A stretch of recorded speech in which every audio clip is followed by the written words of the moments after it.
Outra questão bastante é a questão do Bolsa Família, né? Como você avalia essa questão do Bolsa Família?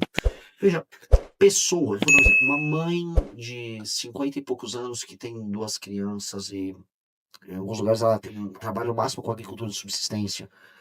O Bolsa Família acho que é bem-vindo para ela, isso melhora a nutrição dessas crianças, isso faz com que essa pessoa consiga subsistir. Acho que ninguém será contra isso, acho que é uma coisa que o Estado brasileiro paga tanta besteira que falar que um Bolsa Família para essa pessoa é ruim, acho que não faz sentido. Agora, o que faz sentido? Pessoas em idade produtiva, saudáveis, não estarem fazendo nada. Aí, cara, isso é picaretagem. Isso precisa ser cortado. E nós vamos pra cima disso. E aí, como vai fazer? Eu vi que eu falei esses tempos, até usei outro tipo de tema, marmanjos de 25, 30 anos, aí eu vi o Zema. Marmanjões de 25. Ele gosta, ele tem um prazer especial em imitar meu discurso. Pois bem, eu vou deixar claro o que a gente vai fazer. Eu vou fazer frentes de trabalho. Funciona assim. O município, foi muitos municípios no Maranhão, mas eu posso citar municípios do Ceará. Sim. Ruas esburacadas, nenhuma parte de poda de árvore, parte de infraestrutura completamente largada. Esses municípios, a pessoa vai chegar no CRAS para pegar o Bolsa Família, chegou o rapaz de 25 anos, vou pegar minha graninha. Não, tá aqui um formulário, você vai participar da frente de trabalho. Ah, não quero, então também não vai pegar Bolsa Família. Ponto. Vai ser oferecido um caminho para ele. Não precisa nem ser um emprego todos os dias da semana. O cara pode trabalhar 3, 4 dias numa frente de trabalho, e essa frente de trabalho vai fazendo implementos e melhorias na parte de infraestrutura urbana. E isso ajuda a desenvolver esses lugares e traz cultura de trabalho, inclusive autoestima para as pessoas. Eu acho que o Estado brasileiro, junto com os municípios, tem que fomentar isso. E não fomentar o que está acontecendo, que é um monte de município parado recebendo dinheiro do governo federal e a galera muitas vezes coçando o saco, fazendo bico quando recebe uma bolsa aqui e acolá. Isso não pode ser permitido. Sim. Outra questão é em relação ao STF, é bastante comentado e polêmicas do bolsonarismo, enfim. Como é que você tem avaliado a conduta do STF? Você acha que é exagerado? Você acha que eles estão errados? Eles estão errados, é uma patética e não apenas você tem, vamos dizer, uma perspectiva autoritária, ou seja, o STF é autoritário e ele vem ficando cada vez mais autoritário desde o julgamento do mensalão. Isso foi lá de 2011, 12, 13, e eles vêm aumentando muito os poderes dele. Na Operação Lava Jato chegaram quase pro buraco em termos de força, estavam com muito medo de ser presos, e aí veio o primeiro inquérito de Dias Toffoli, que virou o inquérito do Alexandre de Moraes, e vieram as fraquezas do Bolsonaro. Com as fraquezas do Bolsonaro, a gente precisa lembrar, eu sei que tem muito fã do Bolsonaro, mas você vai falar, é mentira, não é mentira. Vamos lá, entregaram o COAF, tiraram o Sérgio Moro e entregaram o COAF pro Dias Toffoli na época. Fizeram nomeações para STF de pessoas que eram contra a Operação Lava Jato. Colocaram um PGR que era abertamente contra a Operação Lava Jato. E o que aconteceu com isso? A Operação Lava Jato foi destruída. E à época o próprio Eduardo Bolsonaro comentou, é bom pra gente que o Lula seja solto. Lula terminou solto, terminou elegível, todos os envolvidos acabaram soltos, e a gente sabe que isso aconteceu porque o Flávio Bolsonaro foi pego no desdobramento da Operação Lava Jato por conta de dados que foram levantados pelo COAF, e esses dados que foram levantados pelo COAF motivaram uma ação que o Flávio Bolsonaro entrou junto ao STF Carlos Dias Toffoli, que livrou ele e livrou todos os outros da Lava Jato que tiveram provas coletadas pelo COAF. Depois foi alvo de uma ação do Gilmar Mendes, que salvou ele. E não é que o processo lá da rachadinha ele foi absolvido, não, nada disso. Ele só foi pro foro especial lá do Gilmar Mendes e ficou protegido desde então. Por isso que, inclusive, a família Bolsonaro faz campanha pro Gilmar Mendes. Mas por que eu dei toda essa volta aqui? Pra mostrar que o governo Bolsonaro permitiu que o Estado ficasse hiper poderoso. E agora a gente tá com um problemaço, que é uma figura autoritária como Alexandre, outras como o Gilmar Mendes, que tá pintando e bordando, perseguindo quem fala o contrário. E um congresso corrupto que não tem coragem de peitar eles. E eu nem acho que, vão agora ganhar vários senadores que vão peitar os caras. Eu não tô vendo o Senado fazendo isso. Igual do mundo ali tem muito medo. Muito medo. É uma desgraça. Como que fica em Santa Catarina a composição do Partido Missão? Nós temos lideranças locais boas. Nós temos um vereador de Joinville, que é um dos melhores vereadores do Brasil, que é o Matheus Batista, que está articulando não só uma chapa, mas as candidaturas para deputado federal, estadual e governador. Está lançando o Marcelo Brigadeiro para o governo, apareceu com 5,7 das pesquisas, apareceu muito bem. Em Joinville, inclusive, ele apareceu com 12,7 nas pesquisas. E entre os mais jovens a gente já está voando. Né? Santa Catarina é um estado que a gente está especialmente bem. E aí fica, até voltando para a pergunta anterior que você tinha feito, as duas coisas têm a ver. Como é que pode, um dos estados que eu estou melhor é Santa Catarina, que é um estado altamente bolsonarista, e Maranhão. Então, assim, eu estou invadindo o eleitorado do Lula, eu estou invadindo o eleitorado da família Bolsonaro. Em ambos os casos, não só nós, mas a nossa chapa, os nossos candidatos, nós estamos falando a verdade de maneira muito brutal, mesmo que ela machuque alguns eleitores. Sim. Então, quando eu falei agora aqui dos problemas do bolsonarismo que aumentaram o poder do STF, eu estou falando de algo que já tinha um bom, todo mundo vai ficar, pô, esse cara tá... Eu tô falando verdade. Assim como eu vou no Nordeste e falo do Lula. Ó, o Lula tá tirando dinheiro dos outros lugares do Brasil e a turma dele, os aliados dele aqui do Centrão, estão roubando vocês. Vocês estão sendo expropriados. Mentira, quem tá roubando é São Paulo. Aí eu provo que não. Então, é isso, eu vou falar as verdades, doa quem doer. Mas as pessoas despertam, na verdade ela tem um efeito de despertar. Você tem feito, tem um nome, você, o MBL, o Partido Missão tem bastante, um nome bem forte nas redes sociais. Como que vocês planejam transformar esse engajamento nas redes sociais em voto? A gente já participou de muitas eleições, né? A gente já teve alguns deputados muito bem votados, o vereador nosso em Joinville foi um dos mais votados de Joinville. A gente sempre soube fazer isso.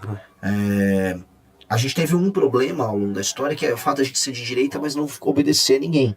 Então, quando teve eleição lá, pediram pra gente, porque sempre é isso, Renan, vai 18, vocês têm que puxar o saco do Bolsonaro. Cara, não puxa o saco de ninguém. Agora em 24, em São Paulo, a moda era puxar o saco do Pablo Marçal. Não, ele é muito bom, vocês têm que puxar o saco. Pois bem, as pessoas viram agora que o Pablo Marçal, né, não vale o que o gato esconde, né? E aí eu aviso, gente, talvez seja hora de vocês parem de achar que todo mundo tem que ficar puxando o saco do político A, B ou C, né? E confiem no projeto. A gente só tá agregando as pessoas. Você tá aqui comigo. Eu não sou um cara muito carismático. Eu tô falando coisas amargas pras pessoas. Não sou o cara mais legal do mundo, tá? Mas eu tô aqui falando o que precisa ser dito. As pessoas estão conosco, não por causa do meu carisma, do carisma do Arthur, do carisma do Kim, mas por causa do projeto. O projeto é muito bom. O projeto é muito sólido. E a gente tem que começar a agregar as pessoas em projetos. O projeto dura mais tempo do que a pessoa. O projeto faz com que, sei lá, eu posso pensar um projeto de mudar o Brasil nos próximos 100 anos. Que é assim que tem que ser a nossa mentalidade. Como eu vou deixar a Chapecó daqui a 100 anos? Sim. Como o São Paulo vai ficar 100 anos? Como é o Maranhão daqui a 100 anos? Como é que é o Brasil daqui a 100 anos? E isso não é com base no puxa-saquismo do cara A, B ou C, mas sim num projeto sólido, que é o que a gente está construindo. O Partido Missão vai deixar a papura ou vai ter algum partido que é aliado? Eu juro pra você que a gente nem pensou nisso ainda. Porque a gente montou o partido, ficou pronto em novembro. E a gente lançou a pré-candidatura a presidente, começamos a montar as chapas. Então a gente tá, tem um jargão, não sei se é comum aqui, mas aí em São Paulo a gente tá trocando do pneu com o carro andando. O carro tá andando, a gente vai arrumando, e essa é uma discussão que vai ter. Porque conforme eu fui subindo nas pesquisas, já começou algumas lideranças partidárias querer marcar conversa. Eu não tive tempo nem de ter uma conversa, eu nem cheguei a avaliar nada. Eu só tô rodando o Brasil porque é isso que importa, é isso que eu preciso fazer. Sim, perfeito. Tem outra questão que é também em relação a essa polarização que tem no Brasil, né? Só se fala em Lula e Bolsonaro quando tem eleição, né? Agora é o Flávio Bolsonaro. Como é que você avalia isso? Eu acho que nunca se falou tão pouco dos dois. Essa eleição, eu volto a colocar. Votei no Nordeste. Eu sempre faço uma Nordeste, uma no Sul. Nordeste, uma no Sul, e no meio faço umas em São Paulo, Minas, Rio. E o que eu tô vendo? Eu não tô vendo esse eleitorado ultra-lulista no Nordeste, nem ultra-bolsonarista aqui no Sul. Eu não tô vendo. Eu não tô vendo porque também as pessoas estão cansadas. O lulista, veja só, ele achou assim, agora eu vou comer picanha, o Lula prometeu, porque agora eu tenho democracia de novo. Ele nem sabe o que é democracia. Essa pessoa do Nordeste, a boa parte vende o voto nas eleições pro político local. Não, mas o Lula vai, porque tem uma memória de que a vida melhorou em 2005, 2006. Então, beleza, chegou o Lula, a vida da pessoa não melhorou. Não melhorou. Ao mesmo tempo, a direita fica sempre comentando uma grande guerra que vai libertar o Brasil. Não, eu vou enfrentar o STF, que não sei o quê. Aconteceu o quê? O Nicolas lá fez uma marcha, né, imitando a nossa foi uma marcha pelo impeachment da Dilma, ele fez uma marcha sobre ele, chama Acorda Brasil. Aí ele terminou a marcha, fez um discurso sobre ele e foi embora pra casa. Acordou o quê? Então o direitista também começa a ficar cansado, porque assim, muita coisa prometida, muitas guerras são oferecidas e absolutamente nada acontece. Porque talvez o que o político de direita queira fazer é só ficar famoso em redes sociais. É isso. O político de direita, basta ver, nunca fala o que é impopular. O Flávio Bolsonaro foi questionado num evento aí, quais são suas propostas para combinar? Eu não vou falar muito não, porque elas vão ficar impopulares e podem ser atacadas. Eu falei, entendi. Você não tem coragem de falar com a porcaria da tua proposta, porque você acha que você vai ser criticado. Então os caras sempre têm muito medo de opinar.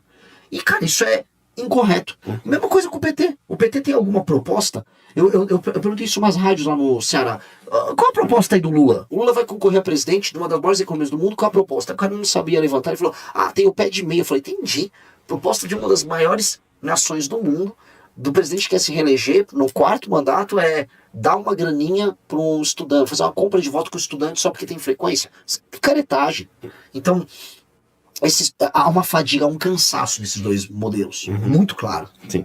Outra coisa que tem e que gera bastante polêmica e revolta no Brasil é o fundão eleitoral, né? Que são bilhões de reais. O Partido Missão, o MBL, é contra o fundão eleitoral? Então, nós somos contra, mesmo, a gente sempre votou de maneira contrária, todos os nossos votos foram nessa linha. Dito isso, nós teremos que usar essa lição, porque não há como competir. Uma coisa que quem está nos ouvindo tem que entender é o seguinte: o Centrão, quando começou as manifestações de 2003, aí veio o Fora Dilma, todo mundo imaginou que o Centrão ia diminuir de tamanho. Esses Renan Calheiros, esses políticos velhos, falaram, a política velha vai acabar. Pois bem, passaram-se mais de 10 anos e a política velha aumentou de poder. E ela aumentou porque agora ela tem emenda infinita. A gente está falando de um orçamento de emendas que ultrapassa os 60 bilhões, tá? Por ano. Sim. E se eu falar num quadriano, a gente está falando de 240 bilhões no mínimo, porque vai aumentar esse valor, tá? E dois, o fundo partidário e o fundo eleitoral. Então, se você é uma pessoa honesta que quer concorrer contra os políticos velhos, você não tem nenhum dinheiro para concorrer. É incomparável a diferença. A gente está falando de um fundo eleitoral, um fundão de 5 bi por eleição e mais uma emenda por ano de 60 e poucos bi, que eles desviam, que eles compram voto. Então, e mais, o político ainda do Centrão, hoje ele tem redes sociais. Sim. Antigamente a direita tinha redes sociais e o cara do Centrão não tinha nada. Hoje ele tem. Pega o Manga. O que ele é, o Manga lá em São Paulo? Um político do Centrão. O próprio Topázio lá em Floripa. Um político do Centrão. E eles são populares. João Campos, altamente popular. Centrão. Braige, lá em São Luís. Centrão, altamente popular. Os caras aprenderam. Tem dinheiro, tem um contrato marqueteiro e crescem. Sim. Então, o que nós temos a fazer? A gente vai usar, infelizmente, vai continuar votando contra. E eu tenho uma proposta muito doida que faz é igual o jogo de... É igual lutar... Quando você tá no jiu-jitsu, tem uma manobra de usar a força do adversário contra ele. Você vai fazer o seguinte, já que os partidos estão viciados nisso, no mesmo critério para você ter o fundo partidário e o fundo eleitoral, o seu número de deputados que eles elegem, pontos deles estarem hoje, quem elegeu o Caneta Azul, em São Paulo, mudar. O critério é o seguinte: um partido tem 100 prefeitos. Você vai pegar esses prefeitos e aí eles vão ganhando pontos conforme eles melhorem qualidade da educação, qualidade da saúde, cobertura de saneamento básico, aumento da atividade econômica, ou seja, aumento do PIB. Se isso aconteceu, aquele prefeito ganha pontos, e aí você vai somando os pontos que seus prefeitos obtêm, gera uma ponderação, e aí o partido dele recebe dinheiro, só se o cara bate meta. Porque aí o fundo vira um sistema de incentivo a algum prefeito, e não um sistema de incentivo a político popular, Sim. que é o modelo que é hoje. Aí a gente usa a arma do sistema contra o sistema. E eu sou favorável a isso, isso é parte da minha proposta de reforma. Perfeito. E quais são as 3 principais propostas e pautas definidas pelo Renan Santos? Proposta número 1, a primeira coisa que eu vou fazer antes de chegar ao poder, que é ainda em novembro e dezembro, uma super reforma fiscal pra gente deixar a parte econômica, não digo resolvida, mas andando, e aí pra ir, ano que vem, já para 2017, andar com uma outra parte que é a agenda de competitividade. Então tem que resolver as contas públicas, e assim, é um monte de reforma, um pacotão que a gente já protocolou, que envolve mexer com o privilégio do funcionalismo, acabar com a Zona Franca de Manaus, envolve diminuir renúncias fiscais para setores que mamam o dinheiro do governo, mexer com o BPC, mexer com o Bolsa Família, fundir municípios. Essa é a proposta 1. A isso vem a agenda de competitividade, que é mexer, fazer uma nova reforma trabalhista que facilite contratações e demissões, mexer na abertura e fechamento de empresas para ser cada vez mais fácil, investimentos na parte de infraestrutura para tornar a energia mais barata e estados e rodagens, né, melhores para quem está produzindo, fazendo que o produto brasileiro fique mais barato e a gente fique mais competitivo e ganhe mais dinheiro. A segunda agenda é a agenda de destruição do crime organizado, e aí essa eu vou fazer no dia 5 de janeiro de 2027, que é decretar nas áreas comandadas pelo crime organizado o estado de defesa, mudar as leis penais, as leis de processo penal, para acabar com benefícios como progressão de pena, saidinha, e tornar as penas muito mais pesadas, declarar, através da lógica do direito penal do inimigo, as organizações, as facções criminosas como organizações terroristas, e limpar-os do mapa em um ano. Então, o Brasil é um país seguro já no primeiro ano. Isso será possível de ser feito. E a terceira coisa é fazer a reforma administrativa que eu estava escrevendo. Essa vai beneficiar muito Santa Catarina, a coisa que mais beneficia, que é fazer com que município que trabalha pouco, que não é sustentável, seja fundido e voltar ao município, e fazer com que os municípios mais pobres do Brasil, eles tenham metas e indicadores de desempenho, que caso eles não atinjam, o político fique inelegível. Aí com o político ficando inelegível, aí você vai ter que colocar outro, o adversário. Se por muito tempo, se por 2 mandatos, não melhora os índices da cidade, saúde, segurança, educação e atividade econômica, aí você põe o interventor lá. Porque isso vai fazer com que o Brasil improdutivo, que vive de imposto coletado do Brasil produtivo, comece a ter que ficar produtivo. Senão os políticos lá vão se lascar. E aí essa reforma, em 10 anos, faz com que vocês realmente comecem a falar, pô, eu tô sentindo que eu não estou com essa pressão migratória vindo pra cá, o dinheiro fica aqui, eu tô vendo estradas e rodagens melhores, investimentos em infraestrutura melhor aqui, simplesmente porque o dinheiro passa a ficar aqui. Assim como o dinheiro do Maranhão começa a surgir no Maranhão e ficar no Maranhão. Aí tá bom pra todo mundo, né? Aí você começa a ter uma federação que faz sentido. Que o Amapá vai ter dinheiro produzido no Amapá, o Acre dinheiro produzido no Acre, Ceará no Ceará e Santa Catarina em Santa Catarina. Do jeito que tá é assim, São Paulo pra baixo paga a conta e os políticos lá de cima mandam. Cara, isso tá errado. Tá errado. E tá ruim pra todo mundo. Só pra gente já encerrar e caminhar pro fim da nossa entrevista, aqui, como eu falei antes, tem bastante pessoas que vêm imigrantes, também pessoas que vêm do Nordeste para cá para trabalhar, e as agroindústrias, as empresas comentam que se não tivessem essas pessoas aqui, faltaria mão de obra.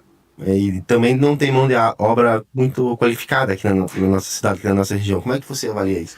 Eu avalio que assim, veja, vocês têm agroindústria, vocês têm agricultura aqui. Existe agricultura, por exemplo, nesses estados do Nordeste? Agora você não tem agroindústria nesses lugares. Porque você tem atividade econômica nesses outros lugares em que você poderia dispersar a atividade econômica melhor, não acontece. Então você concentra os empregos em algumas regiões, porque essas regiões são melhores para trabalhar e produzir. Era assim, por exemplo, só com São Paulo até os anos 70, 80. Até que o desenvolvimento veio aqui mais pro sul também. E agora a gente está vendo esse desenvolvimento pro centro-oeste. A gente tem que espalhar para você gerar empregos de qualidade em todas as regiões. Sim. Sem detrimento uma da outra. Coisa número 2. Virar uma automação. Haverá automação. E isso vai atingir todas as regiões. Automações produtivas estão acontecendo. Isso vai chegar na agroindústria também. Tá? Isso pode ter um impacto positivo no aumento da produtividade, na queda do volume dos produtos, mas negativo em não ter mais contratações. Sim. Então a gente vai ver isso acontecer. Inclusive o Brasil vai ter que lidar com isso de uma maneira muito inteligente. Senão a gente pode ter uma crise muito grande. Então, eu sei que as empresas aqui elas precisam de mão de obra de fora. Tá? Isso é um dado da realidade. Mas eu também sei que essas pessoas poderiam estar felizes nos seus estados com empresas por lá. E a política local não ajuda isso a acontecer. E eu sei que virá uma automação. E os próprios empresários sabem disso. E essa automação, ela vai fazer com que haja menos empregos, mas eles vão pagar muito mais. E aí acho que isso se adequa melhor à realidade local de quem trabalha e produz aqui. E eu acho que isso vai permitir, ao fim, qualidade de vida melhor para todos. Perfeito, Renan. A gente agradece a sua participação aqui e a gente deseja uma boa sorte, uma boa pré-campanha agora, depois da campanha. Perfeito. Obrigado por me receberem aqui. Foi uma ótima conversa, perguntas muito boas. E é isso. Espero que quem acompanhou e gostou me siga nas redes sociais e não tenha medo de discutir as coisas diferentes. Né? As pessoas hoje querem ficar discutindo pessoas e não propostas. Vamos discutir proposta, tá? Que no final do dia é melhor para todo mundo. Se você gostou do vídeo, não se esqueça de se inscrever no canal, curtir e compartilhar. Essa missão é inevitável.